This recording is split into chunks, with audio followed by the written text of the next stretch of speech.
வணக்கம் மக்களே, மீண்டும் ஒரு காணொளியில் சந்திப்பதில் மகிழ்ச்சி. இன்றைய காணொளியில் என்னத்தை பற்றி பார்க்க போகிறோம் என்றால், இன்றைக்கு தமிழ்நாட்டில் ஒரு முன்னாள் முக்கிய அரசியல்வாதியின் பிறந்த நாளாம். அப்போ ஈழத்தமிழராக நானும் அந்த முன்னாள் முக்கிய அரசியல்வாதி கருணாநிதிக்கு வாழ்த்து மாலை பாட வேண்டியது வரலாற்று கடமைதானே. அவரை கடந்து ஈழத்தமிழர்கள் நாங்கள் செல்ல முடியாது. அவ்வளவு முக்கியமான ஒரு அரசியல்வாதி எங்களின் வாழ்க்கையில்.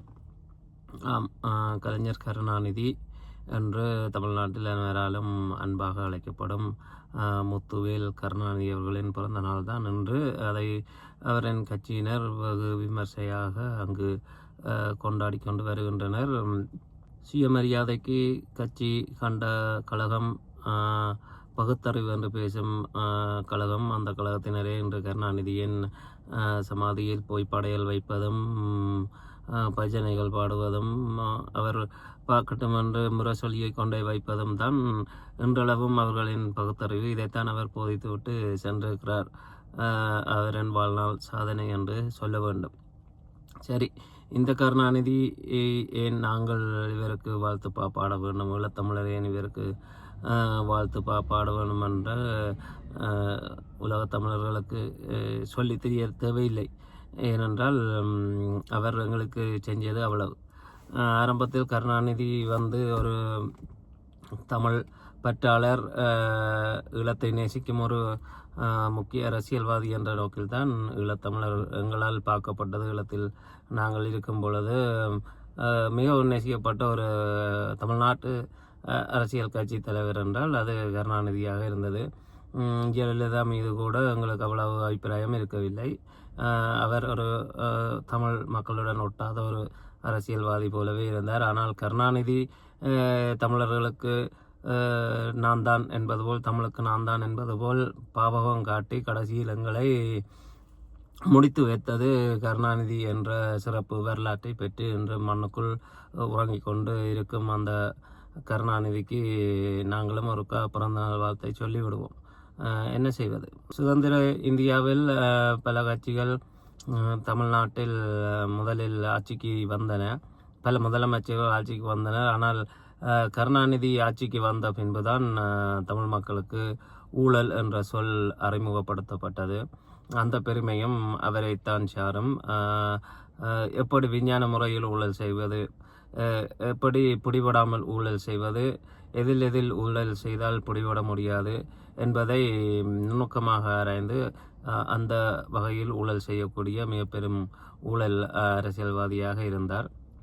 அவருக்கு எப்பவும் தான் ஒரு தமிழன் என்று நிறுவ வேண்டும் என்ற ஆசை இருந்தது. அதனால் தட்சிணாமூர்த்தி என்ற தனது பெயரை கருணாநிதி என்று மாற்றினார்.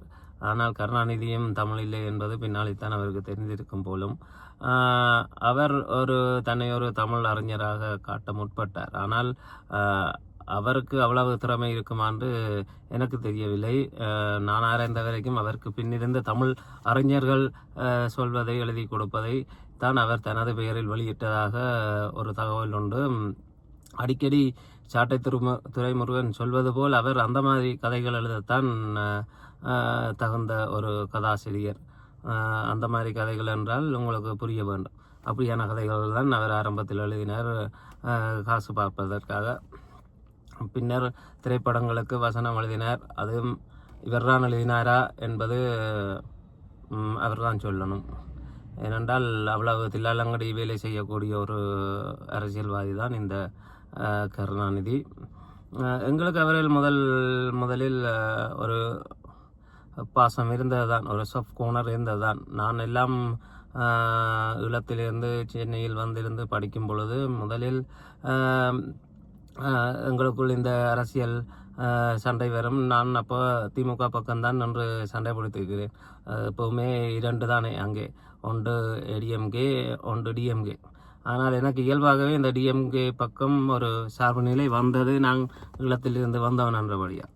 ஆனால் பின்னாளில் ஏன் இந்த நிலையை எடுத்தோம் என்ற அளவுக்கு எங்களை தள்ளிவிட்டு சென்றது இந்த கருணாநிதி தான்.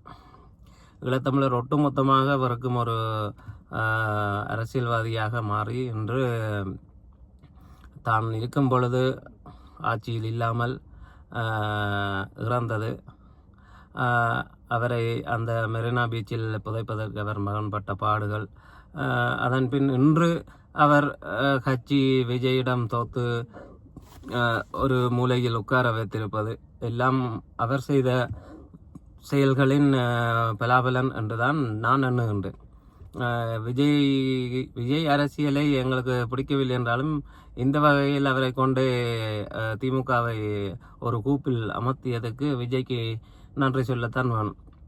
நாங்கள் அவ்வளவுத்துக்கு இந்த திமுகவை வெறுக்கின்றோம் என்பது இதிலிருந்து உங்களுக்கு விளங்கியிருக்கும். கருணாநிதிக்கு எப்பவும் தன்னை ஒரு உலகத்தமிழ் தலைவராக காட்டிக்கொள்ள வேண்டும் என்ற விருப்பம் இருந்தது. அதன் அடிப்படையில் தான் அவர் தேசிய தலைவரை வெறுத்தார்.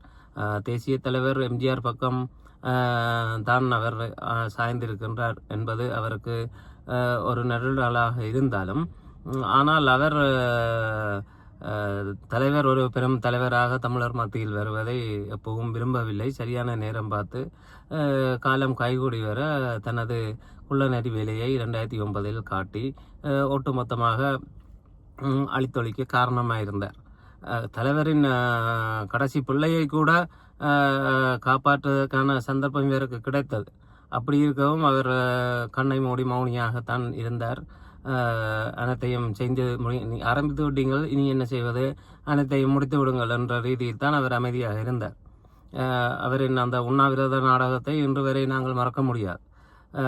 தலையில் மனைவி காலில் துணைவி என்று சொல்லி ஒரு புது நுணுக்கத்தை அறிமுகப்படுத்தி விட்டதும் அவர்தான். இன்றைய முதல்வர் இப்படி குடும்பத்தை விட்டுவிட்டு துணைவி பின்னால் திரிவதற்கு அச்சாரமிட்டு கொடுத்தது இந்த கருணாநிதி தான் என்பது அனைவருக்கும் தெரியும். அந்த துணிவை கொடுத்தது இவர் தான். அந்த துணிவில் தான் இன்றைய அரசியல்வாதிகள் இயங்குகின்றனர் என்பது குறிப்பிடத்தக்க ஒரு வரலாற்று உண்மை. எல்லாத்தையும் ஒரு நார்மலைஸ் பண்ணி இப்படியும் இருக்கலாம், இப்படியும் ஊழல் செய்யலாம் என்பதை எல்லாம் ஒரு இது அரசியல்வாதி என்றால் இப்படித்தான் என்று மக்கள் மத்தியில் ஒரு கருத்தை விதைத்து விட்டு சென்றதில் இந்த கருணாநிதியின் பங்கு பெரும் பங்கு. அதனால் அவருக்கு நாங்கள் பிறந்த நாள் வாழ்த்தை எக்காலத்திலும் தெரிவிக்க வேண்டியது நமது கடமை. தமிழ்நாட்டில் வேணுமென்றால் திமுக கட்சியினர் உங்களை பெரும் தலைவராக ஏற்று காலங்காலமாக உங்கள் பெயரை சொல்லிக்கொண்டு திரியலாம். ஆனால் உலகத்தமிழர் மத்தியில் உங்கள் பெயர் எப்போதோ நாரடிக்கப்பட்டு விட்டது உங்கள் செயற்பாடுகளால். நீங்கள் உங்கள் பெயரைப் போல அந்த கருணாக்கள் வரிசையில் தான் நீங்களும் உட்கார்ந்திருக்கின்றீர்கள். கரு என்று வந்தாலே அது கரு அறுப்பவர்கள் என்ற ரீதியில் உங்களின் செயற்பாடுகள் இருந்தது, இருக்க போகின்றது என்பது உலகத்தமிழர்களுக்கு தெரியும். உங்களை அவர்கள் வேண்டுமென்றால் திமுகவினர் கொண்டாடட்டும், உலகத்தமிழர்களுக்கு தெரியும் நீங்கள் எப்படிப்பட்டவர் என்று சொல்லி.